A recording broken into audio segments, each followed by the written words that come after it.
Assalamualaikum warahmatullahi wabarakatuh. Shalom. Namo Buddhaya. Salam kebajikan. Halo teman-teman, di sini kami dari kelompok 5 akan mempresentasikan hasil diskusi kami tentang strategi pembelajaran yang berjudul Teamwork. Oke, tapi sebelumnya kita perkenalan dulu nggak sih? Perkenalkan dari Perkenalkan, nama saya Budi Najib Rasana dengan NIM akhir 04. Halo, aku Joyce Alsurma Taiwan, bisa dipanggil Joy dengan NIM belakang 22. Hai, aku Istiqomah dengan NIM terakhir 33.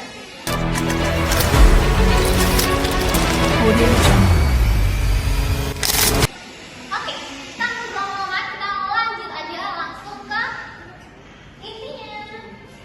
Yuk.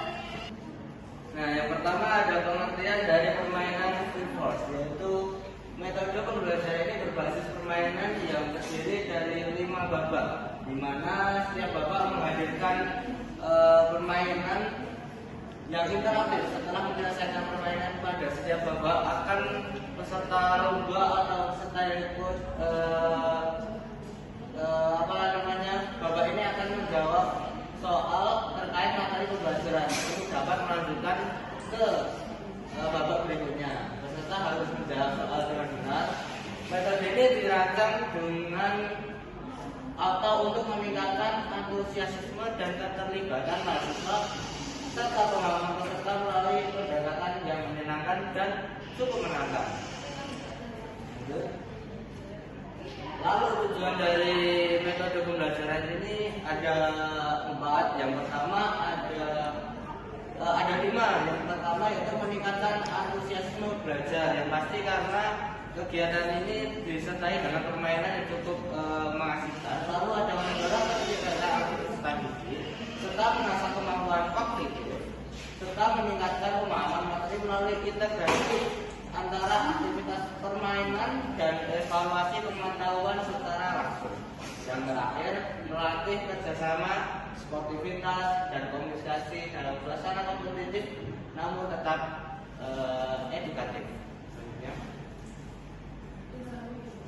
Untuk properti dan alat yang digunakan dan bahan yang digunakan, yaitu pertama ada kardus untuk permainan jalan di atas kardus, lalu ada sticky note untuk permainan goyang sticky note, lalu kelereng kecil untuk babak dimana permainan dimana kita seperti lomba 17 Agustus yang dimana kita menggigit sendok lalu dikasih kelereng di sendok untuk berjalan ke finish. Lalu ada tisu kering. Di sini tisu kering digunakan untuk perlombaan di mana setiap anggota harus menyelesaikan beberapa menit meniup tisu agar tidak jatuh ke lantai. Lalu ada kursi, dan di sini kursi tersebut untuk babak terakhir atau babak penyisian, di mana poin di sini cukup besar karena di babak ini peserta harus berebut kursi untuk bisa menjawab soal dan mendapat nilai yang bagus. Dan tambahan lagi ada speaker atau pengeras suara untuk menunjang kegiatan ini tidak terlalu membosankan atau terlihat sepi. Lanjut. Lalu ketentuan umum. Ketentuan umum di sini ada beberapa, yaitu peserta didik dilarang membawa atau menggunakan handphone selama kegiatan berlangsung, serta pelanggaran terhadap aturannya dapat menyebabkan diskualifikasi. Lalu kuis terdiri dari 5 babak dengan bobot yang berbeda dari setiap babaknya. Nah, untuk setiap kelompok terdiri dari sejumlah 5 peserta setiap satu kelompok. Lalu panitia tidak dibolehkan membantu peserta.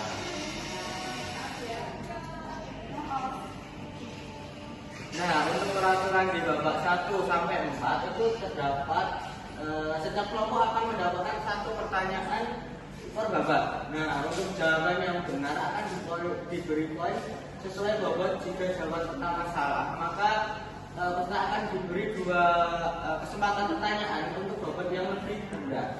Untuk bobot pertanyaan pertama, jika bisa menjawab benar yaitu 20 poin. Lalu jika tidak bisa menjawab pertanyaan pertama, akan dialihkan ke pertanyaan kedua yaitu sebesar 15 poin jika bisa menjawab benar. Kalau memang tidak bisa menjawab, akan dialihkan ke pertanyaan ketiga yang bobotnya lebih rendah dari pertanyaan sebelumnya, yaitu 10 poin.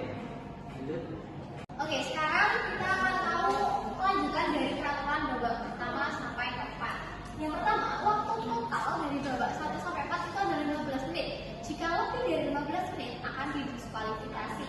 Yang kedua, untuk lanjut ke babak selanjutnya, peserta yang berhasil menjawab pertanyaan wajib tos ke pemain depannya. Yang terakhir, pengajar atau panitia wajib menuliskan poin-poin di kertas penilaian. Next. Di sini kita akan mengetahui peraturan babak kelima. Kenapa beda sendiri? Karena babak kelima itu adalah babak final yang kelima. Di sini ada pertanyaan wajib, di mana nanti semua kelompok dari semua kelompok akan duduk di kursi dan diberikan pertanyaan wajib, satu pertanyaan wajib. Ini untuk jawaban benar akan diberikan 50, untuk jawaban salah 0 poin, dan waktu berpikirnya 1 menit, menjawabnya juga 1 menit. Selanjutnya ada pertanyaan rebutan. Nah, ini gunanya kursi tersebut teman-teman, dan sistem tersebut.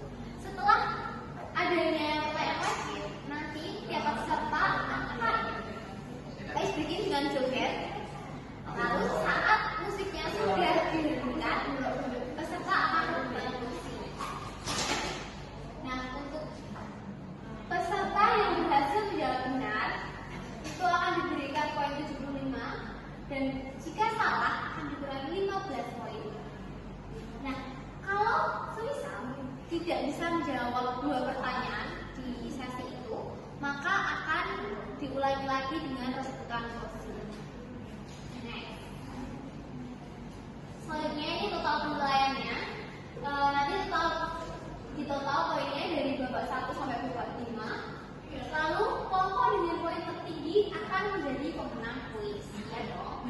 Lalu yang ketiga, panitia akan memantau dan mencatat skor secara transparan. Jadi nanti skornya bakalan ditulisin di whiteboard ini.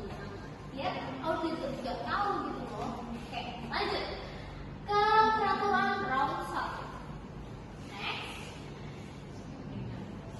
Babak pertama adalah jalan di atas kardus. Gimana sih langkah-langkahnya? Langkahnya peserta diminta berjalan di atas kardus dari garis awal ke garis akhir tanpa menginjak lantai. Lalu yang kedua, setelah berhasil menyelesaikan tantangan, peserta diberikan soal pertama. Lalu yang terakhir, peserta harus menjawab soal dengan benar untuk melanjutkan babak kedua. Selanjutnya kita akan memasuki babak permainan kedua, yakni goyang sticky note. Nah, jadi di sini peserta memainkan permainan goyang sticky note, yaitu menggoyangkan wajah hingga stiker atau sticky note yang ditempel di wajahnya jatuh tanpa menggunakan tangan. Jadi permainan ini menambah keberanian dan rasa percaya diri. Untuk sticky note-nya sendiri, masing-masing peserta diberi 5 lembar. Kemudian setelah stiker berhasil jatuh, peserta menerima soal kedua. Jawaban yang benar menjadi tiket menuju babak ketiga.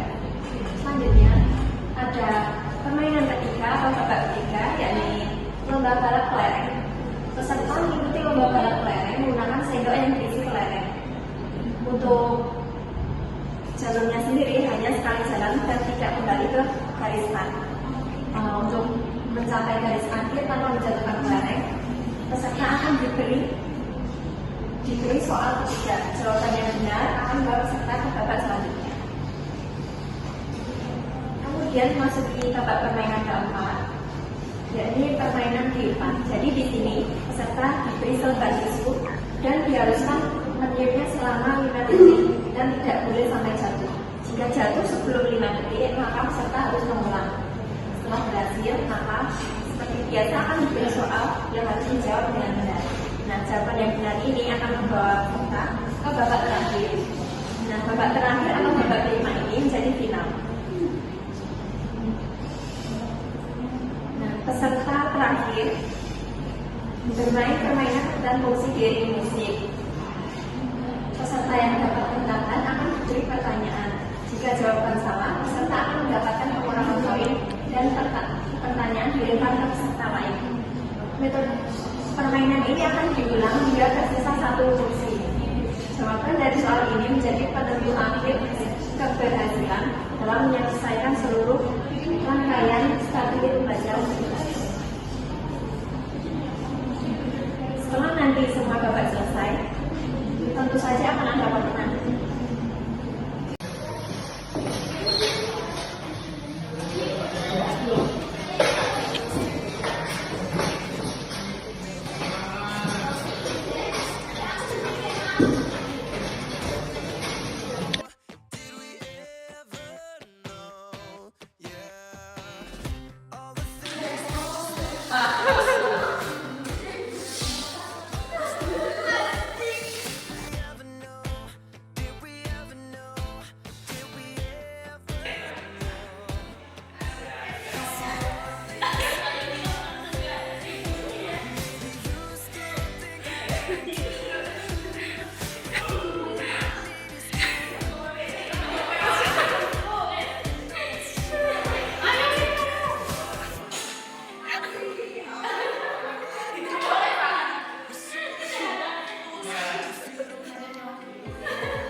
belakangnya